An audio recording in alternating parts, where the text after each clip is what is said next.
হরে কৃষ্ণ কৃষ্ণ কৃষ্ণ হরে হরে, হরে রাম রাম রাম হরে হরে।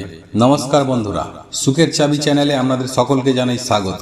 আমি আশা করি আপনারা সকলে ভগবান বা ঈশ্বরের কৃপায় ভালোই আছেন, সুস্থ আছেন। বন্ধুরা, আপনারা যদি লাইভে কিছু শিখতে চান বা জানতে চান তাহলে চ্যানেলটি সাবস্ক্রাইব অবশ্যই করুন। বন্ধুরা, আপনারা যারা লক্ষ্মী লাভ করতে চান তারা অতি অবশ্যই এই কার্তিক সংক্রান্তির দিন আপনার বাড়ির তুলসী তলায় দাঁড়িয়ে বলুন এই শব্দটি। আমি সুনিশ্চিতভাবে বলতে পারি যে আপনি 72 ঘন্টার মধ্যেই প্রচুর পরিমাণে আর্থিক উন্নতি করতে পারবেন। হ্যাঁ বন্ধুরা, আপনারা একেবারে ঠিকই শুনেছেন। আজ আমি আমার এই ভিডিওর মাধ্যমে কোন সেই শব্দটি আপনাদেরকে জানিয়ে দেব। এর ফলে নিজেদের দুর্ভাগ্য কেটে গিয়ে সৌভাগ্যে পরিণত হবে। হ্যাঁ বন্ধুরা, সেই সঙ্গে অনেক প্রকার বাস্তু দোষ থেকে মুক্তি পাবেন। জীবনে সুখ শান্তি সমৃদ্ধি ফিরে আসবে, তথা এই শব্দটি একবার মুখে আনা মাত্রই আপনারা প্রচুর টাকার মালিক হয়ে যাবেন। হ্যাঁ বন্ধুরা, ধনসম্পত্তিকে নিজের দিকে আকর্ষণ করতে পারবেন। সেই সঙ্গে পারিবারিক অশান্তি থেকে রেহাই পাবেন এবং ঋণ থেকে মুক্তি পাবেন। এই সকল সম্পর্কে আজ আমি আমার এই ভিডিওটির মাধ্যমে এবং কোন সেই বিশেষ শব্দ সেটি আপনাদেরকে জানিয়ে দেব। আপনার তুলসী তলায় দাঁড়িয়ে এই শব্দটি কিভাবে মুখে আনবেন সেই সঙ্গে বিস্তারিত জানিয়ে দেব। এর ফলে বিভিন্ন প্রকার সমস্যা থেকে আপনারা সুনিশ্চিতভাবেই রেহাই পাবেন। হ্যাঁ বন্ধুরা, আপনারা একেবারে ঠিকই শুনছেন। এই শব্দটি যদি আপনারা এই কার্তিক সংক্রান্তির দিন একবার মুখে নিতে পারেন তাহলে কিন্তু এর রেজাল্ট সুনিশ্চিতভাবেই পাবেন এবং এই উপায়টির ফল কখনো আপনাদের বৃথা যাবে না। এই বিশেষ শব্দটি কি যেটি আপনারা এই কার্তিক সংক্রান্তির দিন তুলসী তলায় দাঁড়িয়ে বলতে হবে, এটি বলার আগে হিন্দু ধর্ম সংক্রান্ত বা বিশেষ কিছু কিছু তথ্য আপনাদের সামনে তুলে ধরব। তাই আজকের আমার এই ভিডিওটি প্রত্যেক মা বোন ভাই বোনেদের জন্য অত্যন্ত গুরুত্বপূর্ণ। এই প্রসঙ্গে বিস্তারিত জানার আগে আপনাদেরকে বলে রাখি, আপনি যদি আমাদের চ্যানেলে নতুন হয়ে থাকেন তাহলে চ্যানেলটি অবশ্যই সাবস্ক্রাইব করুন এবং পাশে থাকা নোটিফিকেশন বেল আইকনটি ক্লিক করুন, কারণ আমি বিভিন্ন প্রকার তন্ত্রমন্ত্র, বশীকরণ, টোটকা, বাস্তু টিপস, জ্যোতিষশাস্ত্র, পুজো আরাধনা এবং ব্ল্যাক ম্যাজিক করা নিয়ে নিত্য নতুন ভিডিও আপলোড করে থাকি, যা প্রয়োগ করার মাধ্যমে আপনার জীবনে থাকা সকল প্রকার সমস্যার সমাধান হবে। চলুন এবার মূল আলোচনায় প্রবেশ করা যাক। তবে মূল আলোচনায় প্রবেশ করার আগে আপনারা আপনাদের গৃহের মাতা তুলসী রানীর উদ্দেশ্যে জয় তুলসী মহারানীর জয় লিখে কমেন্ট অবশ্যই করবেন। বন্ধুরা, কে না চায় জীবনে বড়লোক হতে? আমরা আপনারা প্রত্যেকেই চাই যে আমাদের জীবনে আসুক আর্থিক সমৃদ্ধি, সেই সঙ্গে সুখ শান্তি। বন্ধুরা, এই সুখ শান্তি ও আর্থিক সমৃদ্ধির খোঁজে আমরা সারাদিন বহু রকমের অক্লান্ত কঠোর পরিশ্রম করে থাকি। যে যেমন অর্থ উপার্জন করতে চায় সে সেই রকম কাজ করে। বন্ধুরা, অনেকেই প্রচুর পরিমাণে কঠোর অক্লান্ত পরিশ্রম করে। এই পরিশ্রম করার পর তারপর পরিশ্রমের ফল পায়, কিন্তু আবারও কখনো কখনো দেখা যায় এই পরিশ্রমের ফল ঠিক মিলছে না।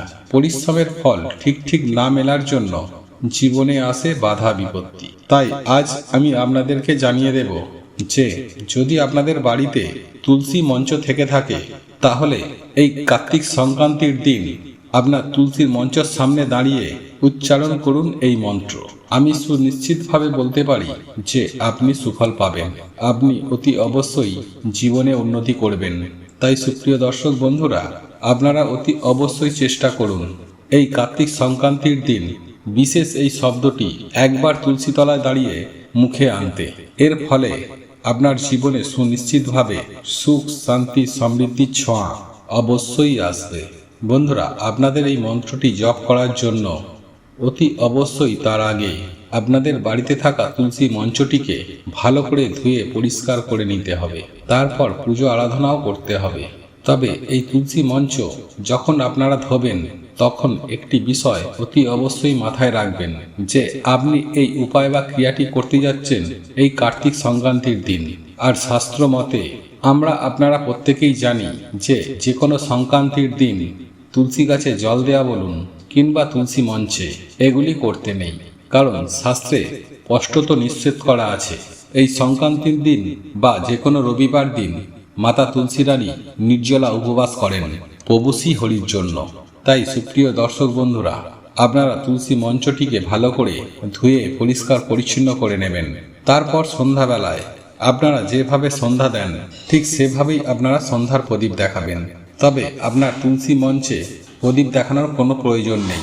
আপনি আপনার ঠাকুর ঘরে বা আপনি আপনার প্রতিটি দরজায় এই সন্ধ্যার প্রদীপ দেখাবেন। সেই সঙ্গে সঙ্গে বাড়িতে ধূনার ধোঁয়া অতি অবশ্যই ছড়িয়ে দেবেন। আপনাদের সাধ্য সামর্থ্য অনুযায়ী মা লক্ষ্মীর পুজো আরাধনা করবেন। তারপর আপনার পুজো আরাধনা হয়ে যাওয়ার পরে আপনি আপনার তুলসী তলায় মাতা তুলসী রানী ও মা লক্ষ্মীর উদ্দেশ্য করে এই শব্দটি তথা এই মন্ত্রটি আপনারা জপ করতে পারেন। তাই শ্রদ্ধাচরণে এই মন্ত্রটি জপ করুন। আর সেই সঙ্গে একটু খেয়াল রাখুন যাতে আপনার এই কাজে কোনো প্রকার ব্যাঘাত না ঘটে। বন্ধুরা, সেই সঙ্গে আমি আপনাদের আরও একটি বিষয় জানিয়ে রাখি যে বন্ধুরা, আপনাদের তুলসী তলায় অর্থাৎ তুলসী মঞ্চের আশেপাশে কখনোই নোংরা আবর্জনা স্তূপ করে রাখবেন না। সেই সঙ্গে সঙ্গে আপনারা আপনার তুলসী মঞ্চের সামনে হুটহাট করে জুতো খুলে রাখবেন না।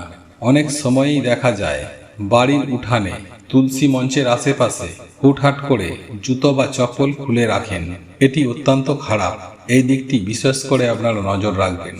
সেই সঙ্গে সঙ্গে বন্ধুরা, অনেকও বাড়িতে দেখা যায় যে তুলসী গাছও রয়েছে, তুলসী মঞ্চ রয়েছে এবং তুলসী গাছের কাছেই ভিজে জামা কাপড় শুকনো করার জন্য ঝুলিয়ে দেওয়া হয়। বন্ধুরা, এই পরনের ভিজে জামা কাপড় যাতে না এই তুলসী গাছে স্পর্শ হয় সেই দিকটিও অতি অবশ্যই খেয়াল রাখবেন। তাই সবথেকে ভালো হয় যে তুলসী গাছের আশেপাশে জামা কাপড় ঝুলিয়ে রাখবেন না বা ভিজে জামা কাপড় শুকাতে দেবেন না। আর আপনাদের ওই ভিজে জামা কাপড় যদি বারংবার তুলসী মহারানীর গায়ে স্পর্শ হয়, এর ফলে তুলসী মহারানী আপনার প্রতি, আপনার পরিবারের প্রতি অত্যন্তই রাগান্বিত হবেন। তাই সদা সর্বদাই তুলসী মঞ্চকে পরিষ্কার পরিচ্ছন্ন করে রাখবেন এবং নিয়মিত তুলসী গাছে জল নিবেদন করবেন, যাতে আপনার বাড়িতে থাকা তুলসী মঞ্চের তুলসী গাছটি সদা সর্বদাই সবুজ এবং সতেজ থাকে। যাই হোক বন্ধুরা, এইবার জেনে নেওয়া যাক যে কোন সেই বিশেষ মন্ত্র যেটা আপনি আপনার তুলসী মঞ্চের সামনে দাঁড়িয়ে উচ্চারণ করবেন। আর্থিক সৌভাগ্যের জন্য আপনাকে উচ্চারণ করতে হবে বিষ্ণু মন্ত্র। তাই অতি অবশ্যই আপনারা আপনার তুলসী মঞ্চের সামনে দাঁড়িয়ে বিষ্ণু মন্ত্র উচ্চারণ করুন। আর এই মন্ত্রটি হলো ওং নমো নারায়ণী নমঃ, ওং নমো নারায়ণী নমঃ, ওং নমো নারায়ণী নমঃ।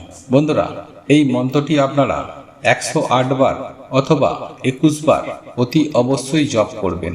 দেখবেন এতে আপনার জীবনে আর্থিক উন্নতি হবেই হবে। বন্ধুরা, ভিডিওটি এখানেই শেষ করলাম। বন্ধুরা, এই ভিডিওটি যদি আপনাদের পছন্দ হয়ে থাকে তাহলে ভিডিওটি লাইক করুন, কমেন্ট করুন এবং বন্ধুদের সাথে শেয়ার অবশ্যই করুন। মনে রাখবেন, আপনার একটি শেয়ার অনেক মানুষকে উপকৃত করতে পারে। এবং আপনি যদি নতুন হয়ে থাকেন তাহলে চ্যানেলটি অতি অবশ্যই সাবস্ক্রাইব করবেন এবং পাশে থাকা নোটিফিকেশন বেল আইকনটি অন করে রাখবেন এইরূপ নিত্য নতুন ভিডিও সবার আগে পাওয়ার জন্য। ভগবান বা ঈশ্বর আপনার মঙ্গল করুক। আপনারা ভালো থাকুন, সুস্থ থাকুন।